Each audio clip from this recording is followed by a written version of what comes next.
Alright, Washington Middle School, we got video 2 of our statistics week. We are going to create a frequency table from a data set. What's the data set?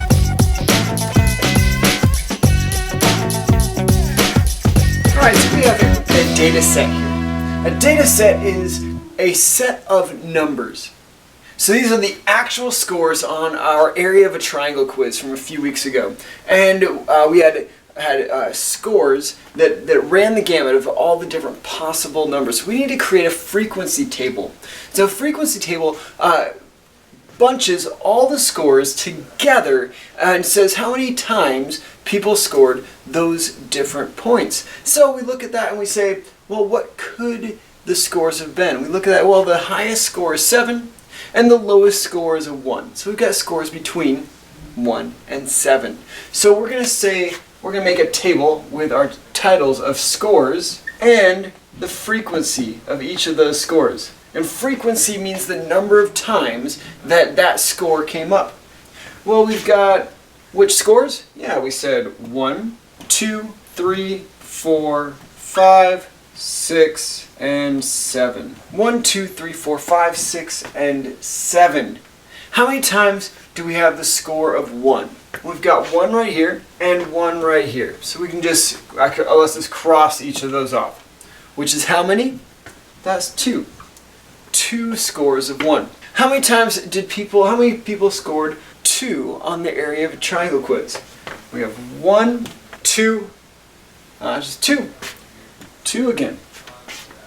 How many times did people score a 3 on the quiz? We're going to go through all these. We've got none up there.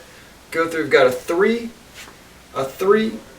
and a 3. We've got 3 threes. Three people got a 3 on their quiz.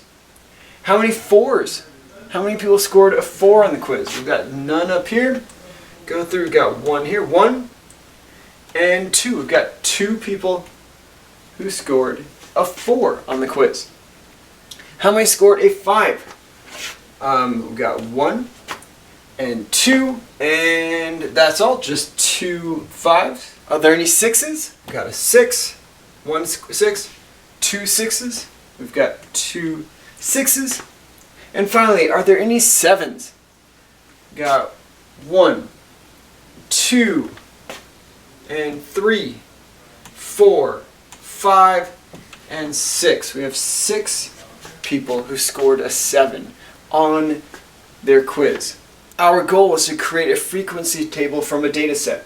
So we took our data set, we took all of those numbers, and we put all those numbers into our frequency table. Our table that shows how frequently, how many times each of those scores came up on the quiz. Let's jump on Canvas and do this on your own. You can keep on repeating the video, fast forward, press pause, make sure that you've got it till you can get at least one question right on Khan Academy.